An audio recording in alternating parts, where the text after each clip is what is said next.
আজকে আমরা কিনে নিলাম শাহিদা বাবুর জন্য বার্থডে গিফট, আরেকটি কিনলাম ইলেকট্রিক সাইকেল। চলো গাইস আজকের ব্লগটা শুরু করা যাক। তো আসসালামু আলাইকুম গাইস, চলো এবারে রেডি হওয়া যাক। তো মন্তর ছু বলে আজকে আমি রেডি হয়ে গেলাম। দেখো গাইস সব টেকনিক ভাবে জামা কাপড় পরছি, কি সুন্দর লাগছে না?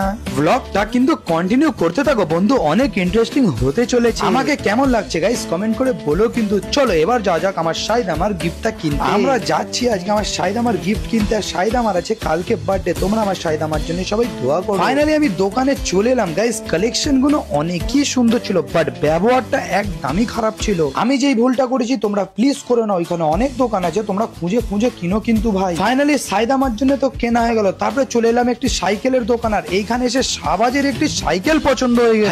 সাব যা সাইকেল গুলোর কালেকশন আর কোয়ালিটি গুলো দেখো, আমি তো পুরো ফ্যান হয়ে গেছি। লোকেশন হলো বেন্টিক স্ট্রিটে ইউপি সাইকেল স্টোর। দাদাদের কালেকশন আর ব্যবহার খুবই ভালো ছিল, তো আমরা একটা সাইকেলও পারচেস করেছি। তার পাশেই চায়ের দোকানটার নাম হচ্ছে ফালতু টি কর্নার। এই দোকানের চা আর মালাই টোস্টটা তো অসাম ছিল গাইস। কলকাতার মধ্যে আমি অনেক জায়গায় মালাই টোস্ট খেয়েছি গাইস, এইরাম আমি ফার্স্ট টাইম। একবার গিয়ে ট্রাই করো কিন্তু তোমরা। ফাইনালি আমরা শাহিদা আমার জন্য এই স্কুটিটা কিনেছি গাইস, কেমন লাগছে কমেন্ট করে বলো। ওর বার্থডের আগেও এই গিফট আমরা ওকে দিয়ে দিলাম। তার সাথে আমরা কিনেছি এই ইলেকট্রিক সাইকেলটা শাহবাজের জন্য, আর এই সাইকেলটার কস্ট হচ্ছে 40,000 টাকা গাইস। সাইকেলটার ফিচার্স অনেক হেভি আছে গাইস, তোমরা চাইলে সাইকেলটা স্কুটির মতো চালাতে পারো। তারপর আমাদের ছোট মেয়ে একটু চালিয়ে নিল। শাহবাজকে দেখো তো অনেক হ্যাপি আছে এই সাইকেলটা কিনে। হ্যাপি তো শাহবাজ আছে গাইস, বাট এই সাইকেলটার ওই গিফটটা সাইদার কিনে আমার তো আজকে পকেটের হালটা পুরো খারাপ হয়ে গেল। সাইকেলটার মধ্যে কি কি ফিচার্স আছে তোমরা যদি জানতে চাও তাহলে ওর জন্য পার্সোনালি একটা ভিডিও বানাবো গাইস। চলো গাইস টাটা, আসসালামু আলাইকুম। নেক্সট ব্লগে দেখা হচ্ছে। আর ব্লগটা ভালো লাগলে শেয়ার করতে ভুলো না কিন্তু।